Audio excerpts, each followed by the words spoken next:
Imagine a vibrant discussion between people that includes both openness and critical thought in the pursuit of truth.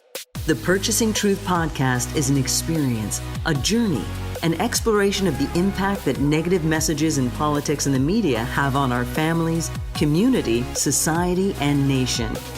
Join your hosts, Bill Stierle and Tom Hazard, to discover new concepts and language strategies that will reveal effective ways of establishing truth.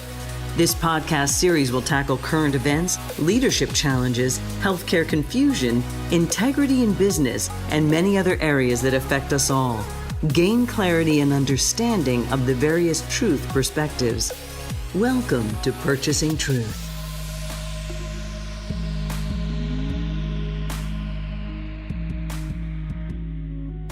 Hey everyone, welcome back to Purchasing Truth. I'm Tom Hazard, along with your host, Bill Stierle. And Bill, I think it's important that we talk today about defining a couple of terms that I think are in some ways overused, or maybe overused is the wrong way to think about it. It's sort of used by different people in different ways, depending on their perspective. And really, we're talking about the key one is freedom. Yeah, Tom, I'm really glad we're talking about this today. It's kind of one of the things that's really tough in the world of communication is that realize that words are made up. There's our definitions of things. People take the different definitions, the way words mean things, and then sometimes over time, words actually change their definition, and they lose. Some of them even lose their meaning. Like the word neurotic is not even a diagnosis today. It's just a word that's dangling out there that doesn't really have, really solid meaning. Eventually the word ego might fall into that category because people are using it for just about everything now. And the word freedom is being used by certain people, but it's not really sure if it really is, if we're all really talking about freedom as freedom, what are those things? And most certainly we're struggling with the word liberty. I mean, what's that one really actually mean when one group can, march on the Capitol and another person says, well, it's liberty for you to do it, but not liberty for you to break in. And it's not liberty for you to, hurt somebody else. That's not the liberty, So, especially because that's not the primary rule that we agreed upon, which was the peaceful transfer of power. It's what we agreed upon. I don't think the average American understands the definition of the word liberty. Yeah, it really isn't, and we don't. It's almost like it's conditional. So what definition do you? I mean, you were able to take a look at liberty, and let's take a look at. We hear about liberty in our history classes. Everybody learned it in colonial times, revolutionary times, but it actually is just as valid today as it ever was. The definition of liberty is the state of being free within society from oppressive restrictions imposed by authority on one's way of life, behavior, or political views. And so it certainly makes sense why the U.S. Constitution established, certain kinds of freedoms of speech, of, religion and things like that, because liberty was something that I think the, colonists in America were, had left their homelands for a better way of life. And certainly, oppressive restrictions imposed by authority. Right. Boy, that's a tough one there, huh? Yeah, it really is. It really is because we're having a authority that's based in really kind of a set of religious, and they would say moral principles that is, well, we're going to govern everybody from this point of view, but we're not really going to do anything about the societal consequences of those things. How much money? How do we keep from going on? it's very, very, very challenging to be in our time now, because some of the battles that, we fought, over 50 years ago are now coming back, and that need to be fought from a perspective. Meanwhile, the person that's been fighting the battle, that thing, has been entrenched into saying, well, we're going to put the right judges on so we can have it our way. We're going to have the right person because you had the right judges to get it your way. We're going to have the right judges on our side now, and that's been the movement of things. The consequences to the word liberty is that we can't really use the liberty has no relationship to freedom now, because you really don't have freedom because you don't have liberty, and so that's really a little problematic. So are we moving more and more towards that, that society that really looks over your shoulder all the time? And if you're not doing anything wrong, then you have nothing to worry about. To worry about, except for, well, I don't know, technical problems and bad angles and appearances and perspectives of this is what it means when you handed him that thing.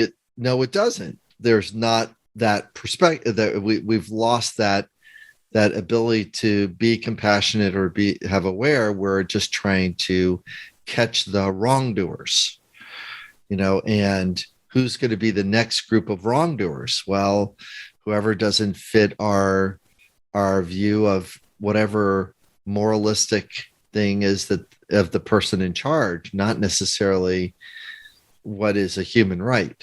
So, well, it's really hard. This is really tough, Bill. I mean, let's take the couple of the last words of the national anthem, the Star Spangled Banner, land of the free and home of the brave. Well, land of the free, I mean, freedom itself, it means different things depending on your perspective, doesn't it? Yeah. Who's going to speak for freedom? Who's going to hold on to that patriotic perspective? That's the thing that's upsetting is that it's becoming a patriotic perspective, not a value. That it's like my freedoms. I get my freedoms to choose the world the way I want them to choose. Not we have a wider view of freedom. We're actually getting a more narrowing view of freedom. It's what is it going to be like during the Star Spangled Banner, or during the pledge, Star Spangled Banner during a sports game when all the women take a knee? What's that going to look like? They're taking a knee. They're taking a knee. They're not standing. They're taking a knee because. But what are the commentators going to do when all the women take the knee during the national anthem? Well, I have freedom, the perspective. And then it says, well, they're not going to, put that on the film. It's, well, you're editing their point of view. Then I guess you're going to choose because you don't want to worry about the ratings. You don't want to have the hard discussion about, you just took a group of people, you took their freedoms away. You just did that. They don't get to choose that because of you're setting a new law precedent for that to take place. No one likes to talk about abortion. It's too damn dangerous and it's too hard to discuss because it's actually a part of our life. I mean, the birth process and that's all a part of why we're all here as human beings. So it's really hard to talk about because then you got to talk about sex, which is also really hard for people to talk about, which is talking about the biology of sex, which is also really hard to talk about, or the spirituality of sex. That's really hard to talk about because there's a lot of different views. I don't know if you may notice, but there's a lot of different views about the way people see and use their bodies for intimacy and sexuality. There's just kind of is. So the question then is that, well, how are we going to speak about freedom when we're limiting it and limiting liberty? We're not doing those things now. And, It's very, very, we're in a very challenging position, I guess. We sure are. And boy, I'll tell you, people are passionate about this on both sides, They are. Very, very passionate just for their perspective. I mean, the Democrats have their issues that they're looking for freedom on, and the Republicans have their issues they're looking for freedom on. And freedom doesn't seem to mean any one thing necessarily. It really depends on your perspective. Yeah, I'm really glad you mentioned that, because if the Democrats were talking about freedom, well, they want more open, and ease in voting. They want more, ability to make choices. They're better about privacy issues. They're better about, well, what am I going to do with my body? And I want everybody in charge of their own body, which is kind of a libertarian thing. So, and then the Republicans, well, I want the freedom to use guns, and I want taxes. I want freedom from taxes. I want freedom from immigration. I want freedom from religion. I like it when an authoritarian makes the decisions for me, but only my type of authoritarian, not your type of authoritarian.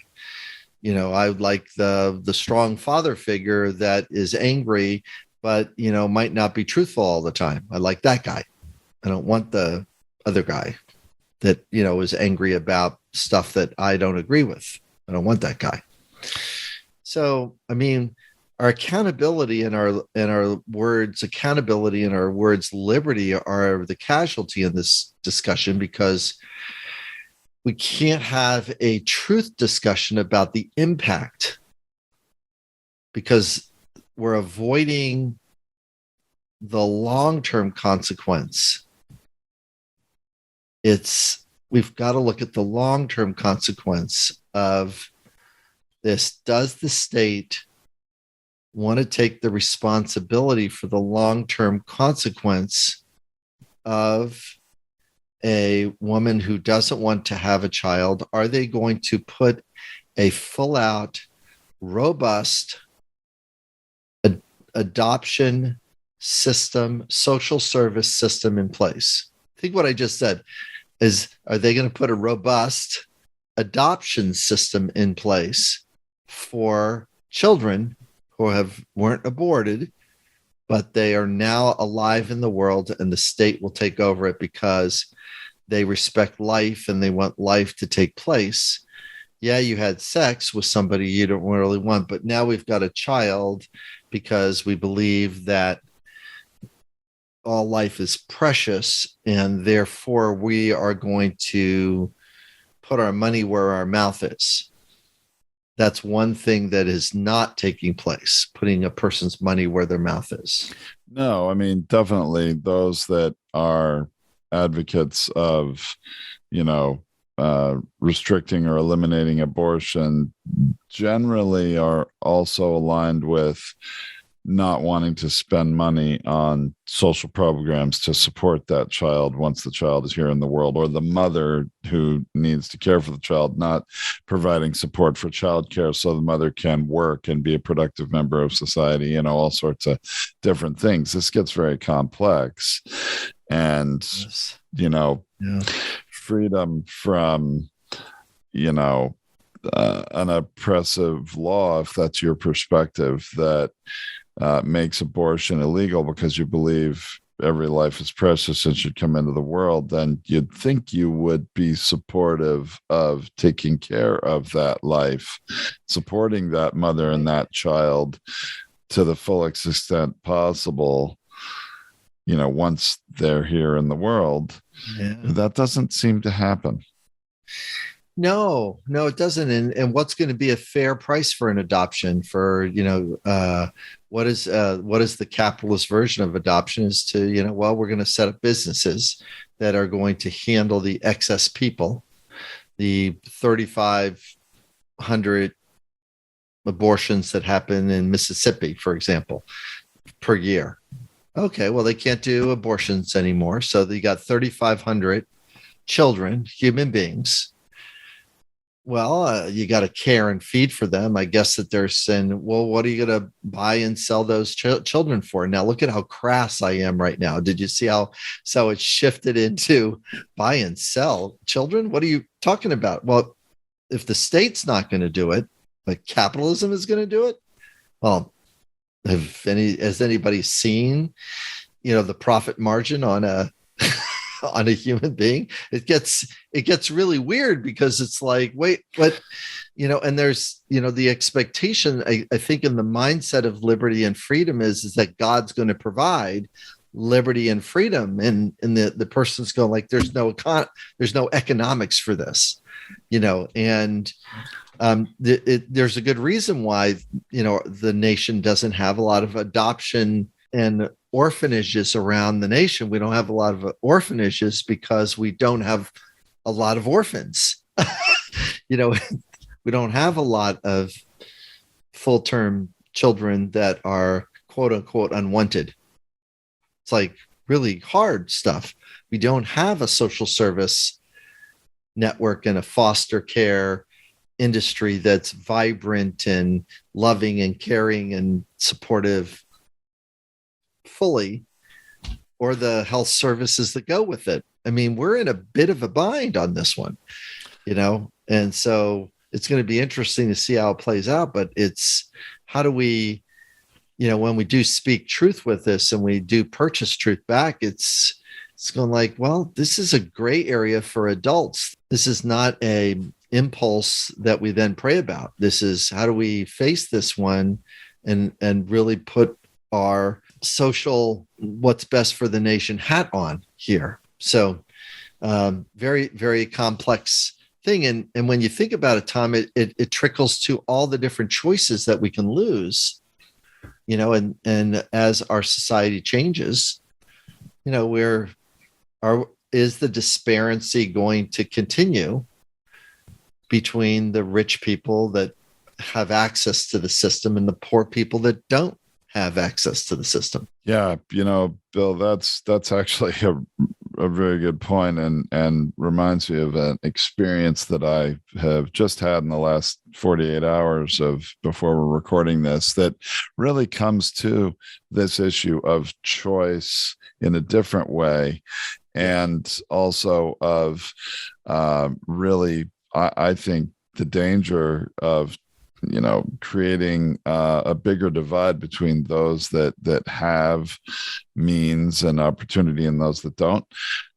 So it's okay if I share that with you and our listeners? Yeah, that's I'm interested in the story. It's sounds like you had an experience here. Yeah. So within 36 hours, I had an experience at two different retail establishments. Both were food service establishments, one in an airport as I was traveling and one in my hometown, where I went to pay for the food that I was buying with cash, and I was refused. Oh. And both of these businesses, shockingly to me, my perspective was, what? You don't take cash? Really? They said, no, card or debit card or credit card only. And I was like, really? I was kind of shocked. And especially the one in the airport, the amount I was buying was actually $19.99. It was the bill, and I handed them a $20 bill, and they said, "Oh, we don't accept cash, or we can't make change, or whatever." And I was like, "Well, I don't need the change. I don't need the penny back. You can have the $20 bill." They said, "No, we can't. We don't accept cash." And then they tried to tell me that it's an airport policy. None of the establishments within the airport accept cash, which I knew was not truthful or wasn't in alignment with truth, because I had just purchased a bottle of water, the kind of water I wanted, that at an establishment literally 10 minutes earlier, and paid cash, and they were very happy to accept my cash.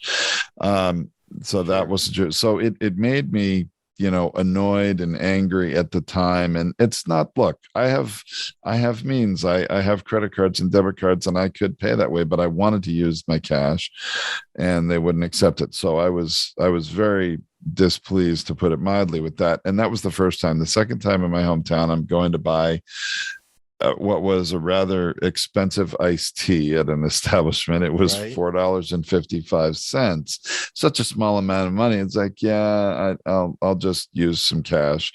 And they won't accept cash at this restaurant either. They're like, no, you have to use credit or debit card. And I started to get more angry as I saw this cash tip jar on the counter, that the serving staff was all too happy to accept a tip in cash. Of course, I was so annoyed that they wouldn't accept cash for my purchase. Do you think I put a tip in the tip jar? No, I really did not feel generous in that moment to give them a tip for their service.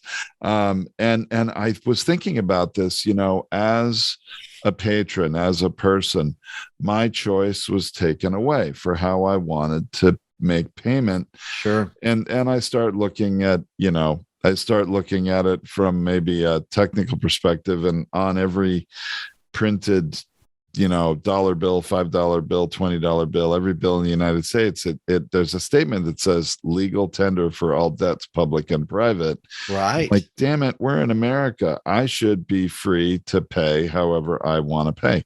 And I'm a business owner too. I mean, from that perspective, look, however a customer wants to pay us, I will gladly accept their payment, whatever method they prefer to pay. Now, I understand when you make an online purchase, you can't stuff cash through the computer. So there are some situations where the way you choose to purchase limits the ways you can pay. But I was trying to put myself in the perspective of somebody who's gone bankrupt. Right. Or somebody who is down on their luck financially. Right. And is homeless. And because they don't have an address, they may not be able to get a bank account and have a debit card or have a cell phone account. It's that a lot of homeless people struggle with. You've got to have a permanent address to do certain things.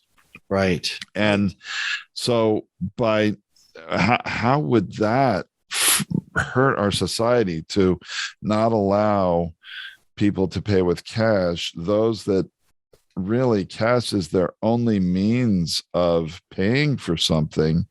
This is going to create a bigger divide in this country and only increase the challenges that we face. So I got more and more annoyed and enraged with this whole situation. And I sort of was ranting to some of my friends saying, damn it, this is America. And unless we're going to outlaw cash currency, period, and make everything electronic, then every business should be required to accept cash as a form of payment, as long as you're there in person physically to make a purchase. You're not phoning it in, you're not doing something on the internet. Anyway, if we do eliminate cash, then we need to provide the ability for all citizens to participate in the economy. And that brings a problem to the belief structure of Americans, which is there's a group of Americans that do not like the concept of handouts. They think that the government should let everybody figure it out, and we don't do a handouts, but not if you're taking away freedoms and liberties from an authoritarian mindset. You can't do both of those things. It's really, really hard to do both. So what cash provides is privacy. What cash provides, is access for people in poverty to, take this piece of tender and just buy one meal, and to be able to do that. Well, how is the homeless person going to buy a meal when they don't have a meal? They become more dependent upon, the generosity or the systems to get themselves out of the situation that they're in. And here's the weird part about it is that the more cash is not used by everyone, it's used more in the underground world, and that's called laundering cash. And didn't we just go through an experience of people in Russia laundering cash from illegal things and banks in London and banks in the United States, where you get to, oh, you're laundering cash. Yeah, I'll take your cash. Oh, it's Russian money. Yeah, you can buy this condo in wherever, Trump Tower or wherever you want to buy it. That you can buy it. What it's just not. It's not him. It's the entire system that's not really doing scary honesty about, how points of equity and equality and freedom and liberty exist. You've got to really fight for it. And what are we going to stand for, as a collective group? How are we going to talk about this in a compassionate and empathetic way? Just go yeah, I see you really want that, but kind of we got to go for the good of society versus, what the individuals, the minority wants. We need to go towards what society and our world is moving towards. Which is I read something else recently, just a quick little thing to add. I mean, cash is not really easy for our government to continue to make, especially coins. I read, it costs more to make a penny than a penny is worth. It is, yeah. And at times it goes the other way, like a nickel, because of the amount of actual nickel metal in a nickel. Right. A lot of times a nickel costs 8 cents for the government to make. Cash isn't easy, but it is a equalizer in terms of what it should be, the freedom to pay for anything you need to. And it just is, people talk about a cashless society, moving to a cashless society, but boy, I think that is going to be a real challenge to freedom and the ability for many, unfortunately, disadvantaged people in our country to be able to achieve the pursuit of happiness, right? Yeah, and also, let alone the world economy, which is so much is still built around a tender physical exchange of something, not necessarily a technologically integrated world. I mean, it's the press towards that kind of separation without mindful thinking of what it means to bring everybody along, is really kind of upsetting for all. Well, I kind of like this idea of the cash issue or not being a good one to think about and talk about freedom, because I think it really is free from politics.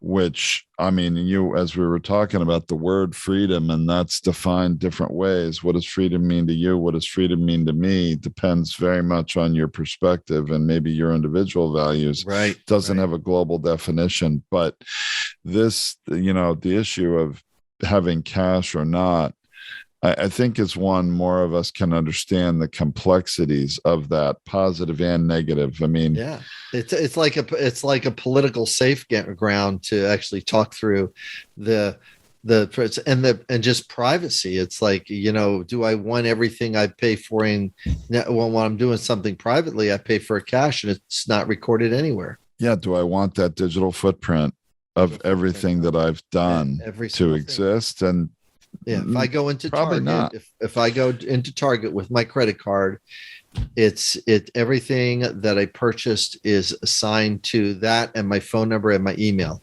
and they're tracking data, and then they're putting those advertisements in front of me. There's that whole issue of privacy, but I'll give you an even simpler one that I think a lot of people can relate to. When I'm going to buy my wife a gift for her birthday, guess what? My wife sees all the bills. I don't have a credit card or a bank account that she doesn't know or have access to. And actually, I like that because I don't like to pay the bills, and she does all that. And that's right. My benefit.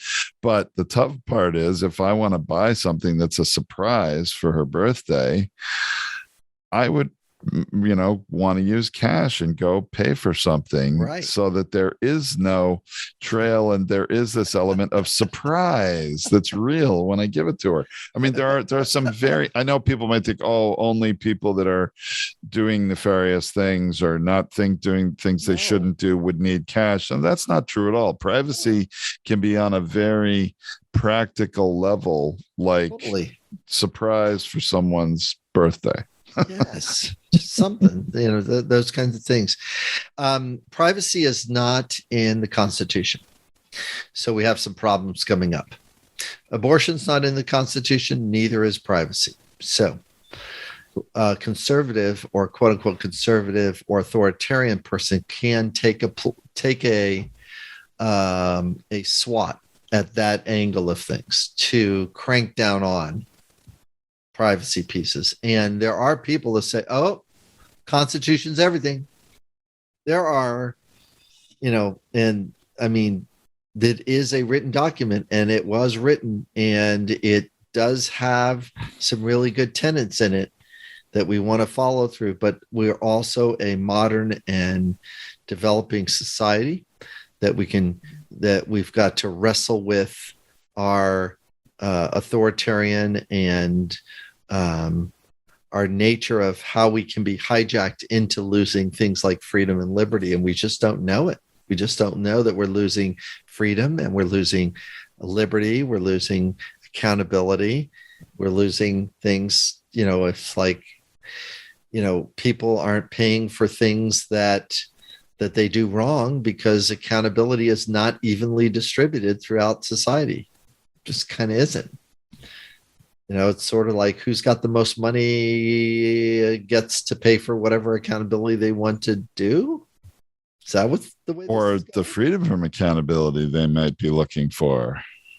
I mean, there's a tough one too. Gosh, right. Bill, so many things to think about and discuss. This is a rich discussion about it. And this is the thing that I'm hoping the listeners will get to is that this is what an adult does to wrestle with concepts like this. This is what it is. We get narrowed into this, this V-shape, discussion of right, wrong, good, bad.